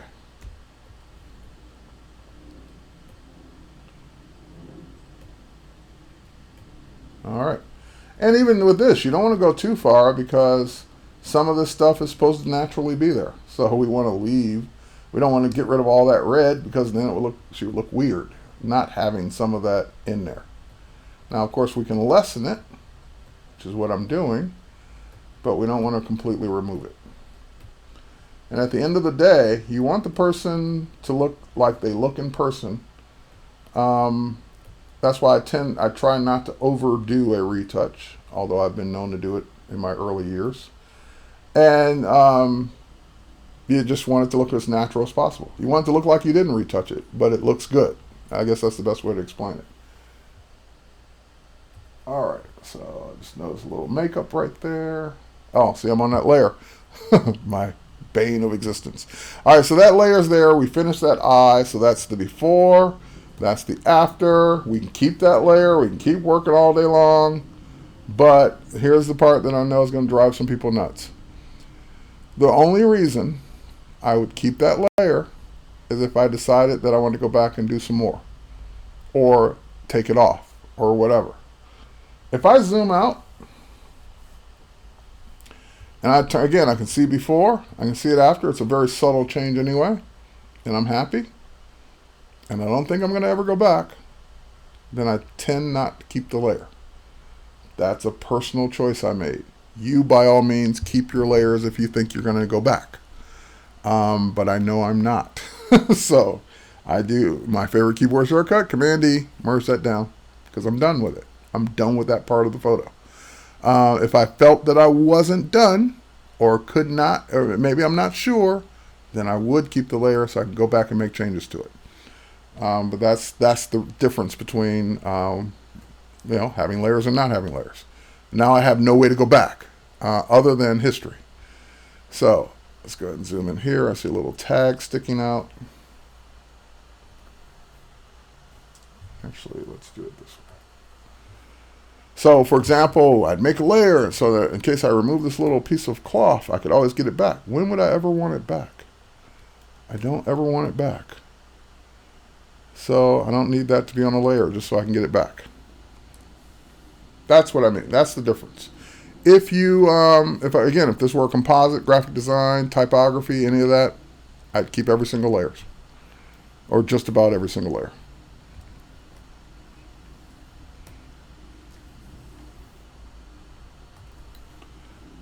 I had someone, I think it sent me a tweet once and said, I disagree with you. I don't think you should be teaching students not to use layers. I said, when did I ever tell anyone not to use layers? You will never hear me say that. I said, I don't. I didn't say you shouldn't. And then that was it. The person didn't come back and say anything else. So if you're a student out there, I'm never saying don't use layers. As a matter of fact, I'm saying the opposite. I'm saying you should use layers if you need them.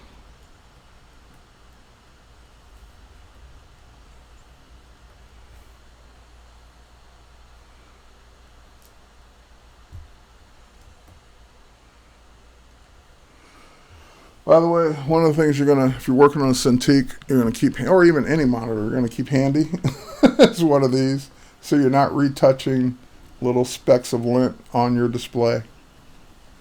Like trying to get rid of a spot that's not on the image.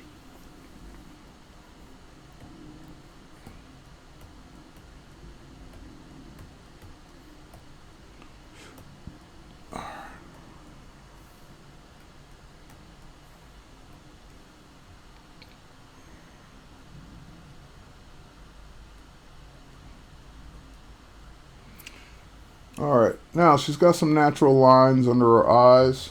Normally, we would keep some of that. But, in this particular case, since it's dramatic makeup, I'm going to pretend that the line is under the makeup and we're going to get rid of this part. Normally, I would keep it.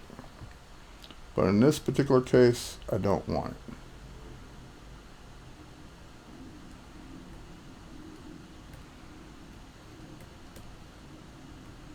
So just using a patch tool and removing that line and blending it in. All right, let me check for questions real quick. Oh, I missed your question. Which tool am I using when? I was using the spot healing brush, the patch tool, the clone stamp tool, mostly. Depends on which one you were asking about. If it was this one, it was the spot healing brush to get rid of these little pimples. I think that's probably the one you were asking about.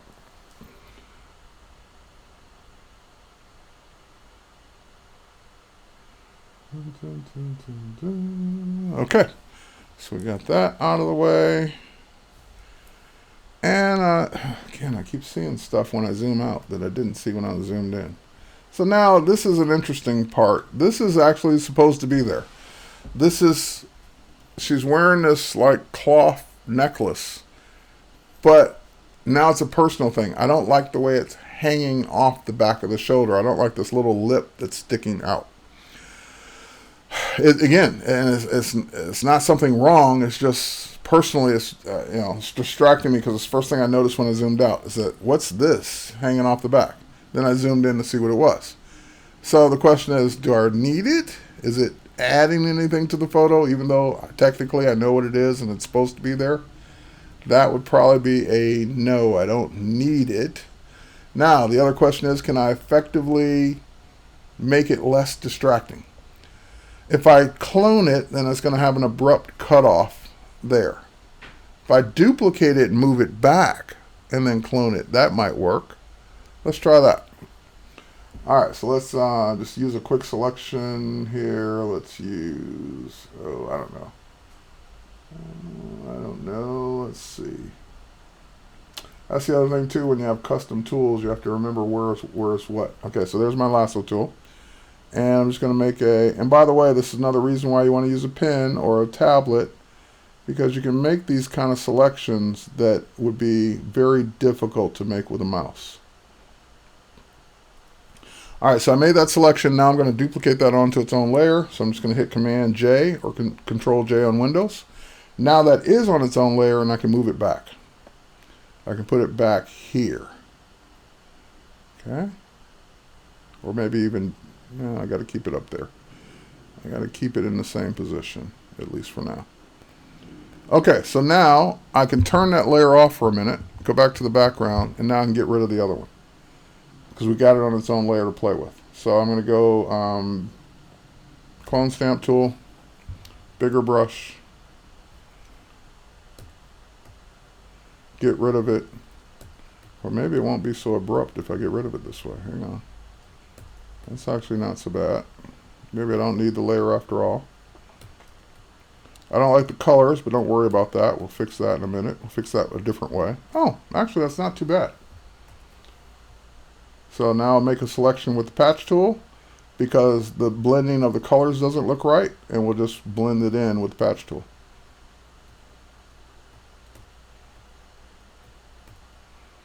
All right, and see, that's what I mean by the abrupt cutoff. All right, so let's go ahead and turn that layer back on now. And if we get that in the right position, that might work. Hang on. Oh, wrong layer.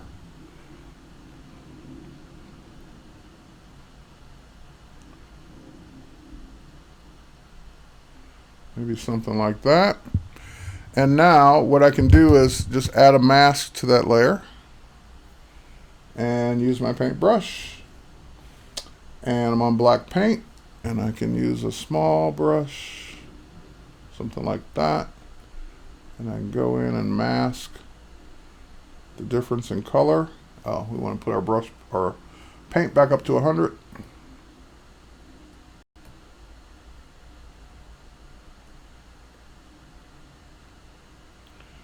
And we can blend that in nicely.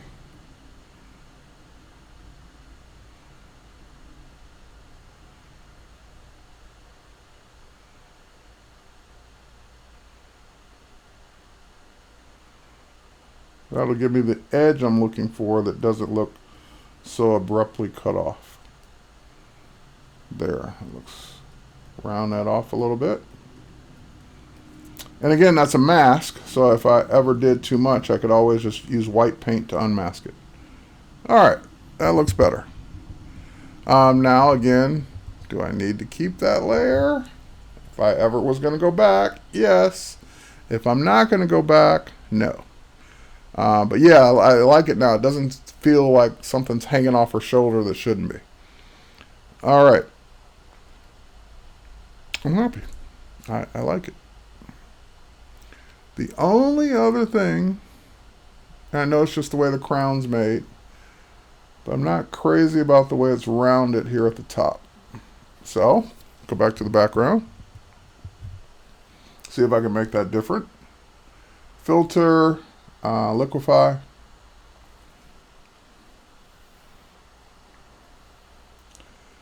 And we'll zoom into that area. And we'll grab our warp tool and make our brush smaller.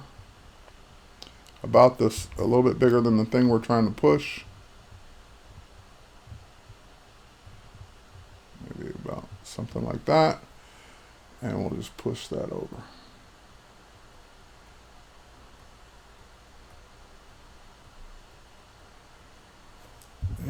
make a smaller one and pull that out a little bit.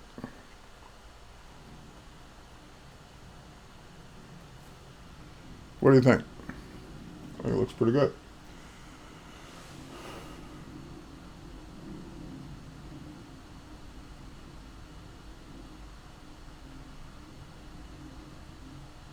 Could I have done that with the content or remove tool? Maybe. Didn't think to try it. It might have worked. It might not have worked. It's one of those things you have to try it. Working without layers makes you nervous. Then don't work without layers. All right. Yeah, so that looks a lot better. You got to remember what's the layer for so you can go back and make changes. If I didn't like the way that worked, undo, redo. But if I had put that on a layer, what would be the purpose of the layer? So I can go back in 2 weeks from now and take it off? I'm just not going to do that in this case. So as long as I can undo it or paint it back in with the history brush, I'm fine for this session. If I made a terrible mistake and I saved it and it didn't have the layer, my bad. Now I got to go back and do more work. But that's this percentage of the time that happens for me. Oh, one last thing while we're at it. So for example, I did keep the layer with that little thing sticking off in case I change my mind. Maybe I like that one better versus that one. So I have that one just in case. But I probably wouldn't change my mind. I'm only doing that for you guys. But anyway, let's go into the sharpen tool and let's sharpen these eyes a little bit. And sharpen the lips and the jewelry. Sharpening is not a big drastic change. You don't see it that much, but once you've done it and you undo it, you will normally see the difference. And that little line right there. All right. Okay, last but not least, on this photo, we're going to do a little dodge and burn. So I have a dodge and burn action. And that action, all it does is duplicate the background or duplicate the layer. It switches that layer to luminosity, and then it switches me over to the burn tool. And people are going to ask, well, couldn't you do it on a 50% gray layer? Couldn't you do it this way? Couldn't you do it that way? Yes, you can do it all those ways. This is the way I do it. All right. Is there an advantage to doing it your way? No, it's the way I've been doing it. It's no better or worse than the other ways. So keep doing it the way you like to do it if you do it differently. All right, so what I want to do with the dodge tool a little bit is I like her eyes a little dark. So we're just going to lighten that area up a little bit. Not too much, just a little.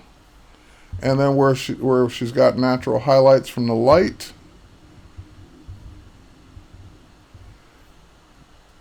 oh, too much, way too much. So I press down too hard.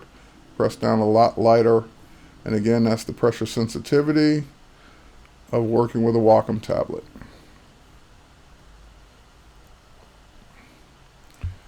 Make a bigger brush. Put a nice little light streak down there, there, there, there, and there. So the before would look like that. The after looks like that. So we're just enhancing the areas that already had a highlight, making that area look better, and the areas that were darker or maybe want to add a little more contrast to, like the hairline, that shadow, not so much that shadow, but around the edge of the shoulder here, we can go ahead and make those accents a little bit more. So then you end up with that. Now, if it's too much, having that on a separate layer lets me dial it down. So I can say lower the opacity a little bit of that adjustment. Yeah, 100% might have been a little too much. Let's pull it down a little bit. Okay. And that's our retouch for this photo. So let's go ahead and save it. I normally would not save it for the layers. I'm doing this in honor of you, because the chances of me coming back and doing something with those layers are 1%. But we'll save the longer, bigger file so you guys won't be so nervous.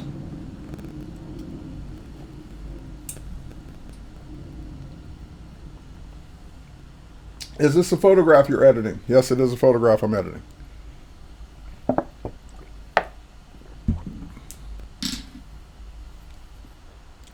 All right, when we close it and we switch back to Lightroom, that photo will be right there next to the original RAW file in that collection.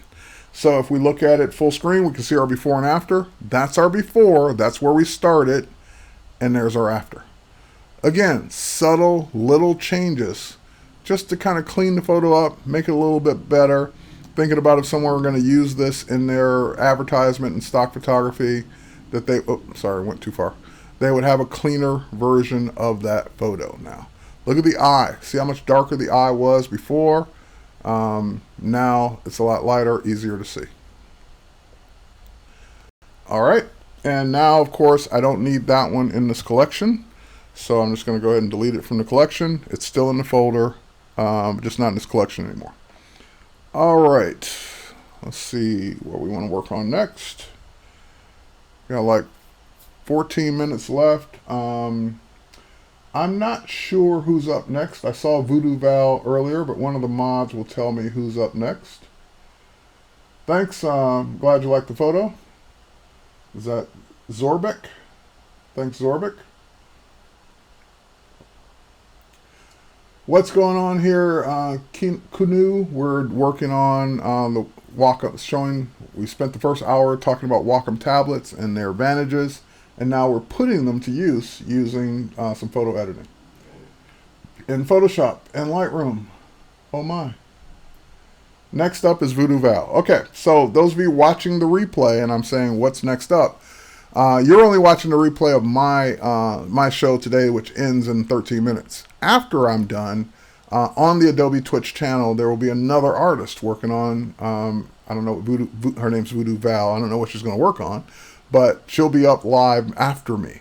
So this is, again, all day, every day, 7 days a week, twitch.tv/Adobe, if you're watching the replay on my YouTube channel.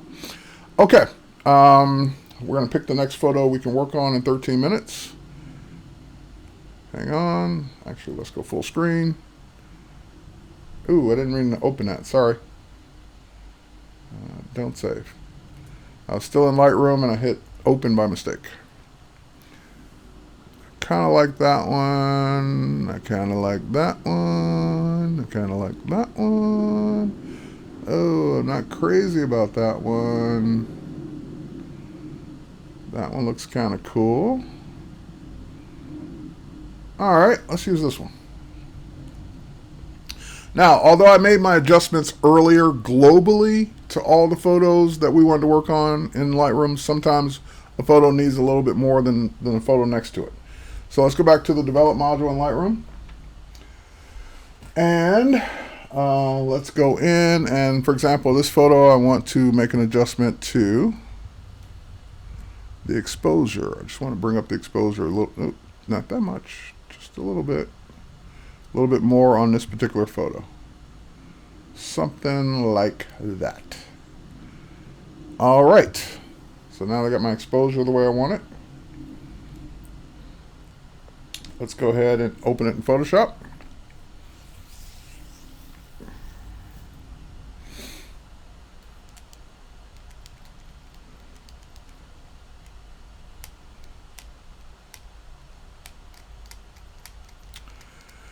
And again, where you start is up to you. I don't really see anything that's jumping out at me as, oh my God, that's horrible, you got to fix that. These all look pretty good, but let's go ahead and zoom in. I'm sure I'll find some stuff if I go looking for it. So yeah, we see some moles and birthmarks and beauty marks. Again, I know this person, she's not passionate about them, so we'll get rid of them. If they were passionate about their both beauty mark, birthmark, or mole, then you should probably keep it. Some of these are pimples that are already long gone. As I explained earlier, we get rid of the things that are temporary. And only get rid of the things that aren't temporary if the person is okay with it.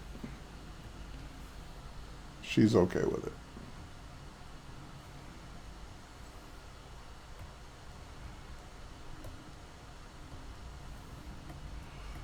If you're asking what tool is he using, it's the spot healing brush in Photoshop CC. Using the content aware option, which is awesome. I'm on a Wacom Cintiq 27QHD, which you can find out more about my tablet recommendations at twhite.me/getatablet.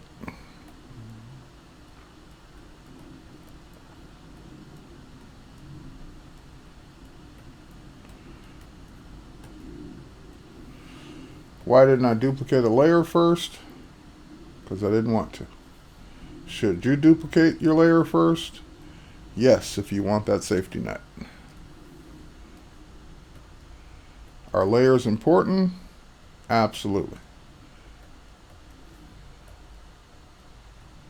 Should you use them all the time? That's up to you.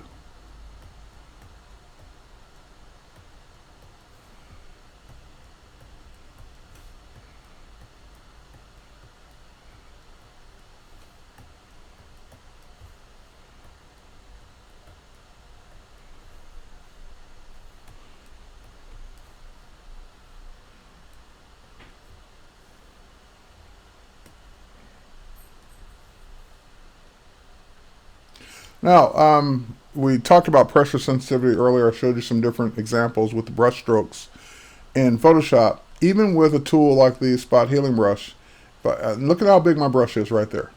If I press lightly, I still only get a light stroke. If I press harder, I get a bigger stroke.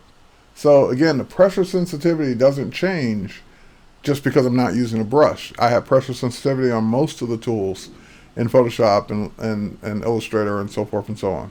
So if I just want to make a minor adjustment, I keep my brush size bigger, but I don't have to worry about it being too big.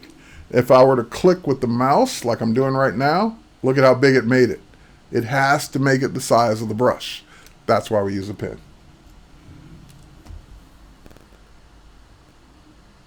So if you were using a mouse with no pressure sensitivity, you constantly have to change your brush size.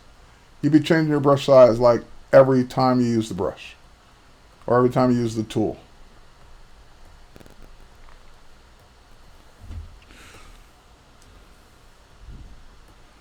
So I could not imagine doing this kind of work without a tablet, without a pressure sensitive pen. And Wacom makes the best. And no, I don't get paid to say that. They just make the best. I've been using their gear and their tablets. I think this is like my 4th Cintiq for many years.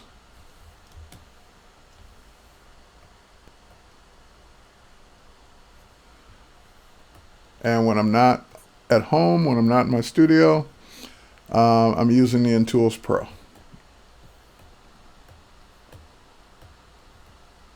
And that's another reason why I like the iPad Pro. The iPad Pro has a pressure sensitive pencil. So as long as I got my pressure sensitivity going on, I'm happy. Alright, just check the time. We got about 7 more minutes before Voodoo Val is up. Voodoo Val, put in a chat if you're here what you're going to be working on. If you haven't already done that, and I haven't noticed. Alright. How much for a Wacom? They start at under $100.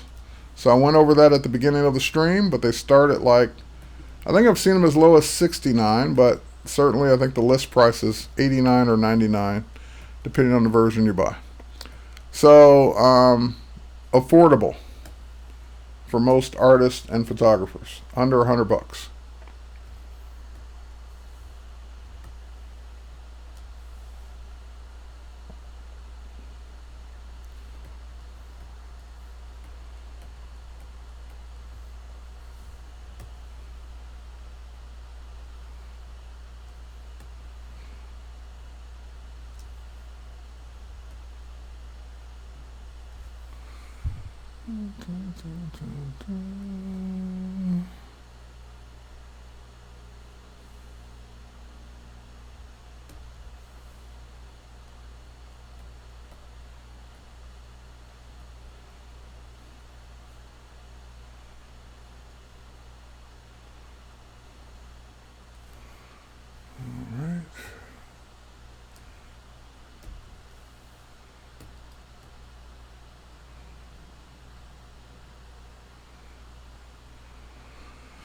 And I'll spend the last few minutes talking about settings, because this is pretty much going to be just a rinse and repeat from the standpoint of editing.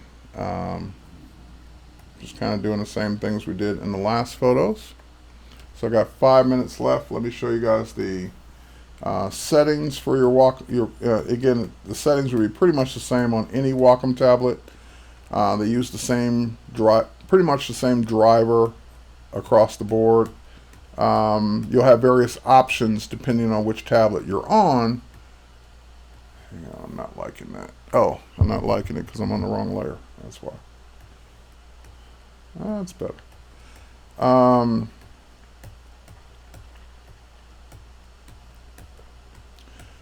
So I'll have some options for the Express Remote, but those same options would be on the regular tablet with Express Keys.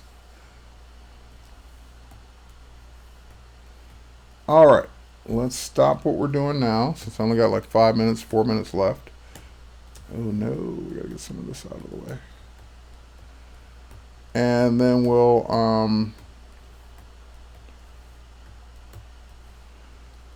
go in and look at the setup. All right, okay, let's stop here. So far so good. And let me go to my system preferences. Go over there.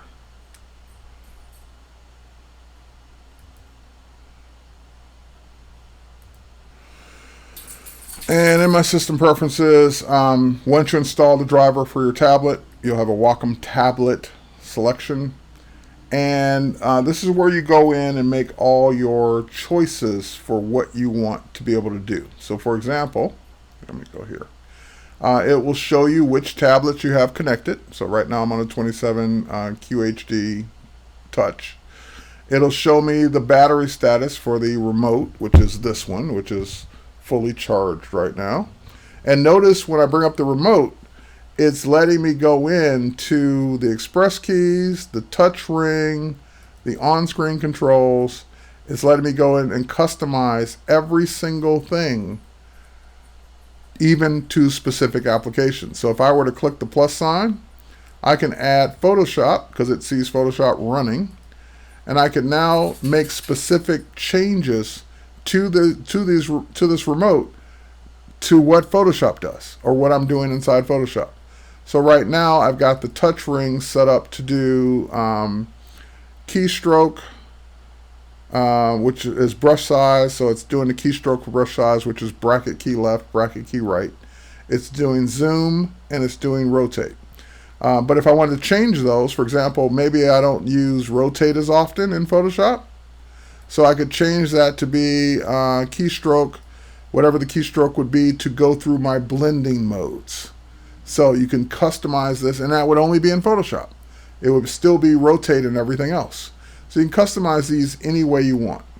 And that, again, different tablets will have different buttons or numbers of buttons or express keys, but that's up to you.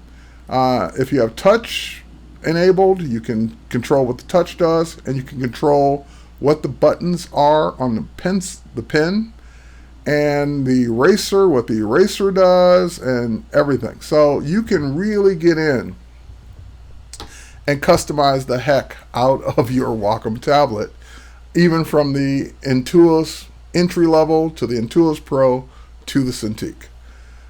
You can really go in and do a lot. So let me see if I got any last minute questions before we switch over to Val. And glad you love my show, Meshy Man. Voodoo Val, did you talk about what you're going to do next? I missed it. All right.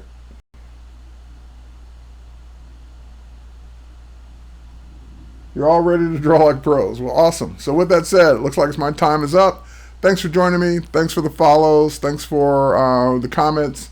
And thanks for watching the stream. Next up is Voodoo Val in, let's see, in 3, 2.